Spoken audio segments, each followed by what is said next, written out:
Tanaman coklat atau kakao adalah tanaman yang banyak dibudidayakan di Indonesia.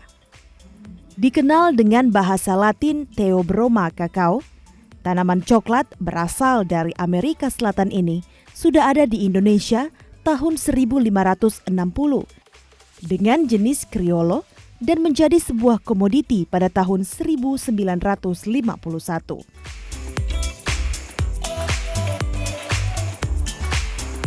Tanaman coklat sangat cocok ditanam di kawasan tropika ini dengan jenis Criollo, Forastero, dan Trinitario.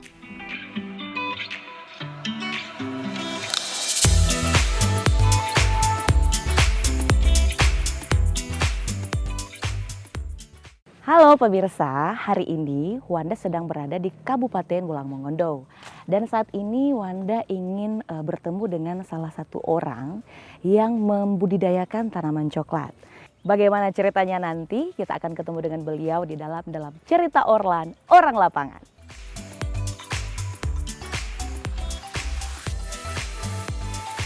Saat ini di kota Mobagu, banyak petani beralih ke tanaman coklat disebabkan banyaknya permintaan akan buah coklat asal kota Mobagu.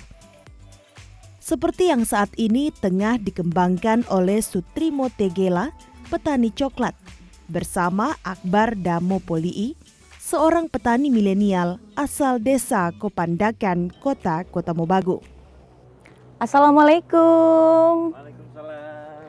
Halo Pak, saya Wanda, orang lapangan. Nah, saya melihat-lihat di sini, kebetulan saya sedang ada di Kabupaten Bolang Mongondo, dan saya melihat banyak sekali tanaman coklat. Saya penasaran ingin melihat bagaimana sih proses pembibitannya.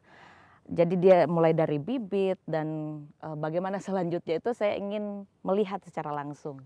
Oke. Bisa kan? Bisa. Jadi di sini untuk penanaman kakao ada dua metode, ada beberapa metode yang digunakan termasuk tanam dari biji. Kemudian untuk hari ini saat ini lagi semarak, ini metode penanaman dengan metode sambung pucuk. Oh iya.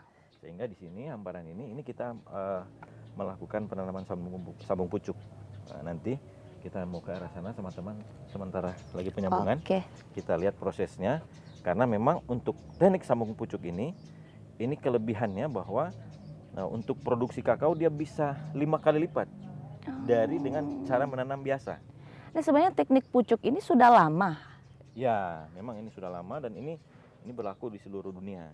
Tapi mungkin di Indonesia beberapa tahun belakangan kemudian mulai penanaman dengan metode sambung pucuk ini sudah mulai marak dilakukan oleh para petani.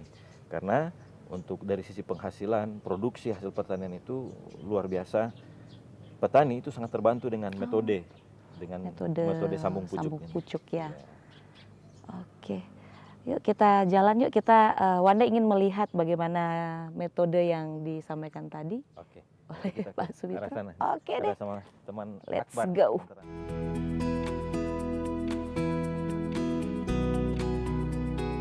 Pemilihan bibit tanaman coklat penting dilakukan mengingat bibit yang akan dikembangkan di daerah Kota Mobagu ini menjadi arahan dari Balai Perkebunan dan Pertanian Pemerintah Provinsi Sulawesi Utara.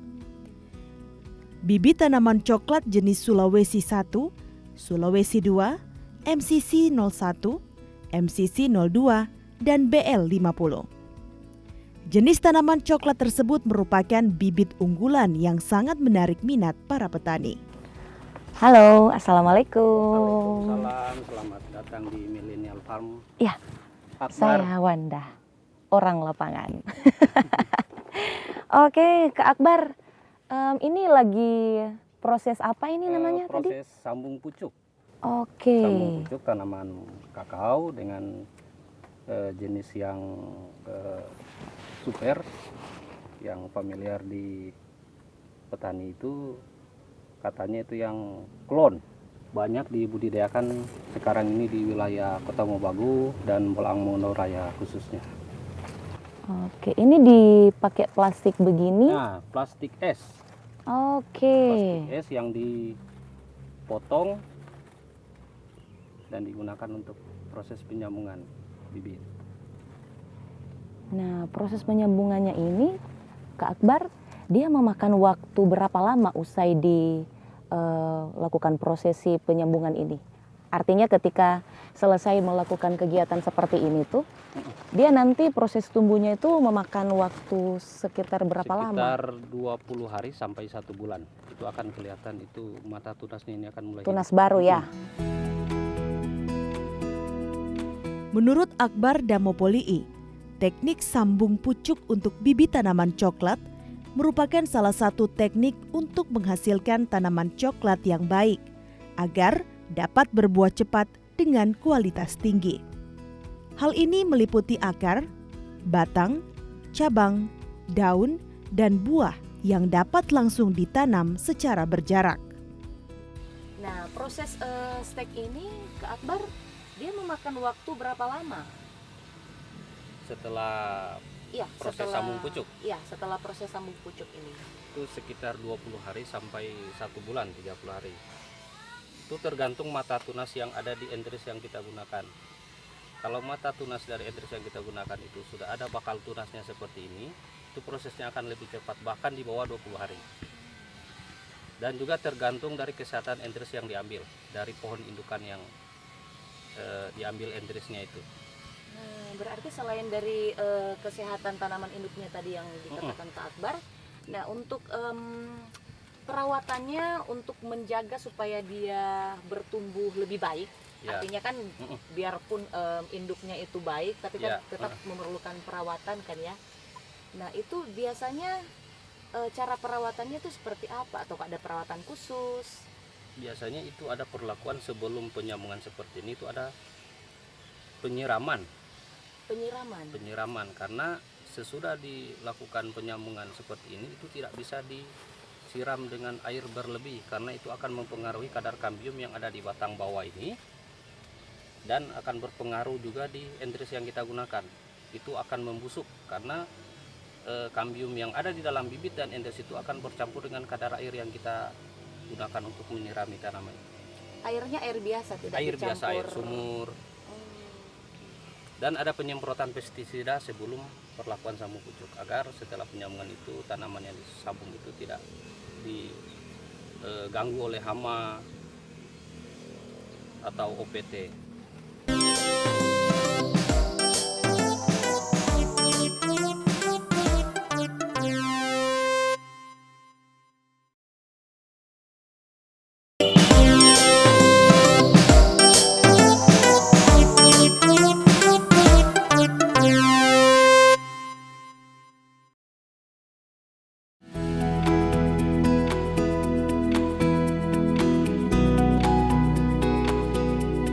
Sumitro Tegela menanam 250.000 tanaman coklat di kebun sendiri seluas 1,5 hektar yang berlokasi di Desa Kopandakan, Kota Mobagu.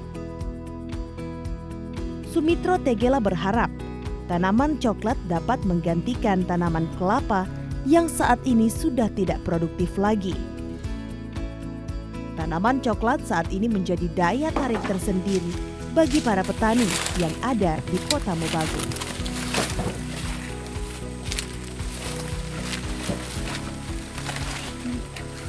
Nah, jadi Pak Sumitro, ini proses panen ini maksudnya sudah berumur berapa lama ini? Ya, Ketika jadi masuk di mulai dari semenjak dia bibit sampai dia menjadi besar itu membutuhkan sekitar sampai 2 bulan. Kemudian sekarang ini dipanen. Jadi di lahan ini kita memanennya itu hampir setiap minggu atau setiap 10 hari sekali. 2 hari sekali. Ya, makanya prospek dari kakao ini sangat luar biasa karena petani itu bisa memanen setiap minggu. Karena produksi dari kakao ini dia ada buah, mulai dari buah per tahunnya itu ada 2 kali panen raya, dan kemudian di antara sela-selanya seperti di lahan ini kita menggunakan multi klon, ada berbagai macam campuran klon sehingga produksinya kita selalu berkesinambungan. Nah, untuk ukuran tanahnya ini luasnya berapa nih Pak Sumitro? Ini kalau total keseluruhan itu hampir sekitar 10.000 500 atau 1,5 hektar. Luar biasa. Jadi memang di saat memanen ini memang luar biasa juga ini Iya. atau penghasilan yang didapat dari hasil panen coklat ini ya. Jadi sambil kita panen, sambil olahraga. Ya, betul Tubuh sekali. jadi makin kuat. Nah, ini ada satu pertanyaan lagi nih. Ini yang warna-warna biru ini apa maksudnya? Iya, ini kita gunakan dalam rangka untuk mencegah dari hama VSD, yaitu penyakit busuk buah. Artinya kita menggunakan sedikit campuran dari obat supaya hasilnya jadi lebih baik, lebih bagus lagi. Nah, kemudian kita lanjut lagi mungkin ya jalan-jalan. Iya, boleh. Apakah saya Ya, akan udah. membimbing Nanti ini? saya yang bawa.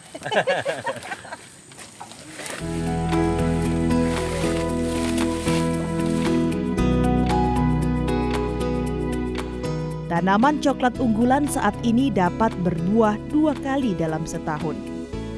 Hal menarik akibat tanaman coklat yang ditanam merupakan jenis bibit unggulan dan telah menjadi rekomendasi dari para penyuluh agar petani dapat meningkatkan pendapatan dari tanaman coklat. Kalau siang seperti ini kan muncul tunas-tunas. Nah, tunas-tunas. Ini kita bisa keluarkan, Oh, dipangkas ya. dipangkas. Ini dipangkas maksudnya untuk apa ini? Pemangkasan banyak manfaatnya. Itu bisa termasuk memicu bunga untuk keluar. Kemudian di sisi lain, ini kita persiapkan dalam rangka untuk persiapan nantinya kalau dia sudah tambah besar, ini akan menjadi cabang produksi. Oh iya. Sehingga pada nantinya kita akan buahkan seperti ini akan bisa dipenuhi buah. Penuhi buah ya. Ya, ini udah mulai muncul bunga-bunga baru. Oke, nah perawatannya ini seperti apa? Perawatannya justru kalau kakao ini sangat mudah. Sangat mudah karena kita termasuk pembersihan gulma, kemudian kita perawatan dari pemangkasan mulai dari tunas-tunas, ada tunas-tunas yang mengganggu, tunas-tunas wiwilen, kemudian ada tunas-tunas yang menutup area matahari ini kita bisa keluarkan. Jadi kita juga harus mengatur agar supaya intensitas cahaya bisa masuk ke dalam rangka untuk merangsang ini pembentukan buah. Karena kalau kakao juga terlalu rimbun, ini akan mempengaruhi, mengundang termasuk hama yang masuk. Jadi Sehingga, sirkulasi ya udara kita harus mataharinya ya. membutuhkan termasuk sirkulasi udara yang bagus, pencahayaan udara yang bagus. Berarti di saat perawatan ini ibu juga terlibat langsung Iya. nih. Jadi proses pemupukannya juga seperti apa? Itu ada berbagai macam metode. Ada kita bisa kemudian tabur langsung di area sini. Tapi sebelum kita mupuk, misalkan kita bersihkan dulu ini. Oh, dibersihkan. Bersihkan. Kemudian di area sini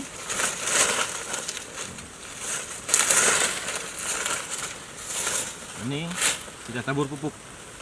Nah, pupuk yang digunakan itu pupuk apa? Pada umumnya untuk tanaman-tanaman seperti ini memang tanaman kakao ini dia membutuhkan natrium untuk pembentukan mulai dari daun, kemudian kalium untuk pembentukan batang, fosfor dan kemudian untuk pembentukan perakarannya. Dan ya memang mesti seimbang. Kita mengatur pupuk juga harus seimbang agar supaya nantinya pertumbuhannya baik dan kemudian proses produksinya juga akan baik nantinya. Nah, itu dipupuk berarti berapa kali tadi? Dalam 1 tahun itu kita memupuknya 2 kali. 2 kali. Dan ini tanaman paling praktis kan. Ini kaum hawa pun bisa kerja. Makanya istri ada terus. Istri selalu Iya. mendampingi, jadi proses memanen juga, pemupukannya, perawatan juga. Iya. Jadi memang tanaman yang sangat-sangat apa ya, merangkul kaum hawa juga untuk Iya. terlibat. Ini sebenarnya bisa membuat kita lebih refresh. Ya, Suasana kebun ya. selain mendapatkan penghasilan kan, refreshing juga Refreshing hadir juga. di sela-sela. Sambil kita kerja juga bisa membuat tubuh jadi kuat. Iya dong. Iya.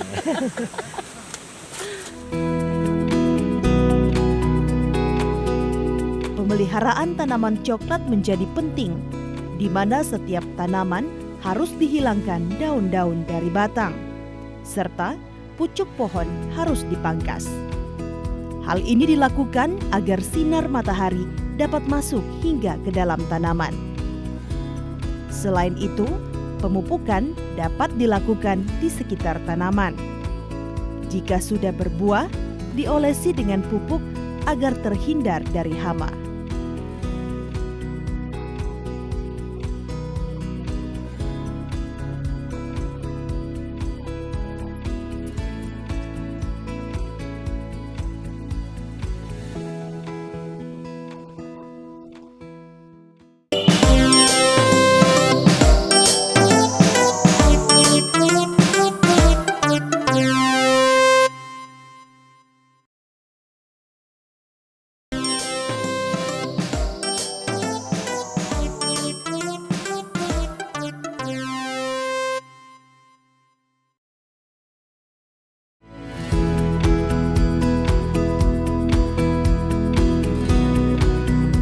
Pada saat pasca panen buah yang telah dipetik, dikumpulkan untuk segera dikupas dan dipisahkan dari biji-biji coklat.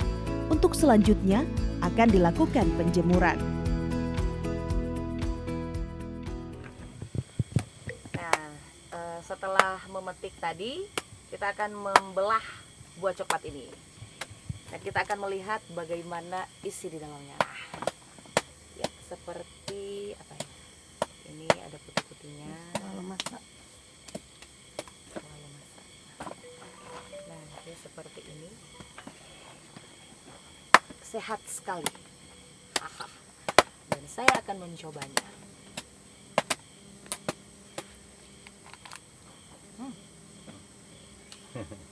Memang manis. Nah, ini setelah dilakukan pembelahan, artinya dipisahkan isinya dari buahnya. Iya. Proses selanjutnya Ini seperti apa?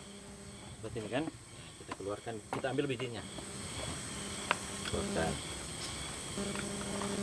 Karena di dalamnya ini kan ada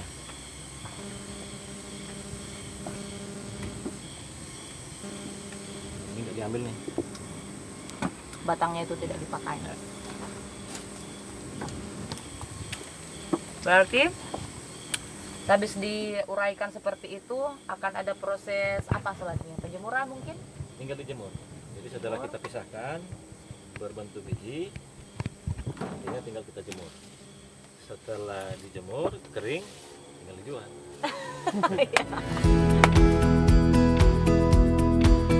Penjemuran selama kurang lebih seminggu ini penting dilakukan untuk mendapatkan biji coklat yang benar-benar kering.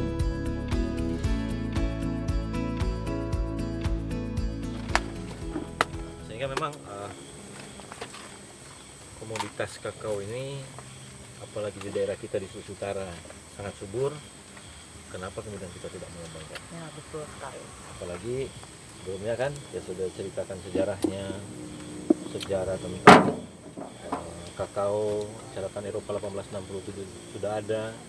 Ya memang ada beberapa kemudian juga kakao yang ada di kita ini kalau nggak dibawa oleh Portugis atau Spanyol. Jadi dalam rentan sejarah perdagangan ekonomi dunia, ya kan, luar biasa catatan-catatan kita tentang komoditas pertanian itu banyak. Jadi tidak hanya cengkeh, tidak hanya pala, tetapi kakao juga ternyata sudah terdokumentasi dengan sangat baik melalui catatan-catatan tersebut. Jadi tinggal kesalahan sendiri nih kalau Iya. tidak memanfaatkan. Kita harus memanfaatkan, karena sampai dengan hari kalau nggak salah kita 5 atau 6 besar penghasil kakao. Dan sampai hari ini produksi kakao pun kita belum mampu menyuplai kebutuhan dunia. Sehingga permintaan dari kakao ini terus berkembang. Permintaannya sangat besar. Jadi itulah potensi buah coklat ya, yang sebenarnya tumbuh di manfaatkan karena memang dari hasil produksinya juga memang membuahkan hasil untuk tambah-tambah Iya. sampingan lah penghasilan ya. Apalagi ya tadi setelah kita penanaman, kemudian apalagi sama bujuk 2 tahun sudah mulai produksi. Ini luar biasa karena apa? Kita bisa memanen di antara buah antara, kemudian ada panen rayanya, panen temenannya. Nah, ini harga per kilonya kalau sudah dikeringkan? Ya. Untuk harganya sampai dengan saat ini untuk wilayah Sulawesi Utara itu tidak pernah turun 40.000 per kilogram ya. Lumayan, Ya. lumayan. Nanti sebentar kan ini kita akan jual. Oke, siap. Nah, jadi inilah proses pembelahan ya, pembelahan buah coklatnya. Dan nanti masih ada satu proses lagi, penjemuran. Nah, ketika penjemuran itu sudah selesai dan sudah memenuhi standar untuk dijual, kita juga akan melalui proses terakhir yaitu jual dan Jual. jual dan cuan.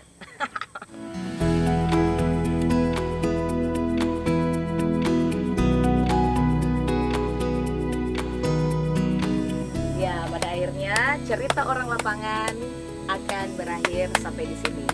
Nah, jangan lupa saksikan cerita orang lapangan di TVRI Sulawesi Utara. See you.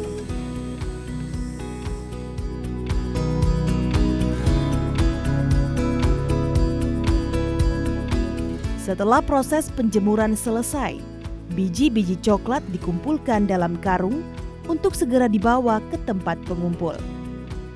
Sebelum melakukan jual beli biji coklat, sebagai petani coklat, Sumitro Tegela tentu telah memperhitungkan berapa pengeluaran selama menanam hingga panen. Dengan demikian, harga jual coklat yang didapatkan tentunya sesuai, bahkan melebihi dari yang diperkirakan, sehingga keuntungan boleh diperoleh sebagai petani coklat.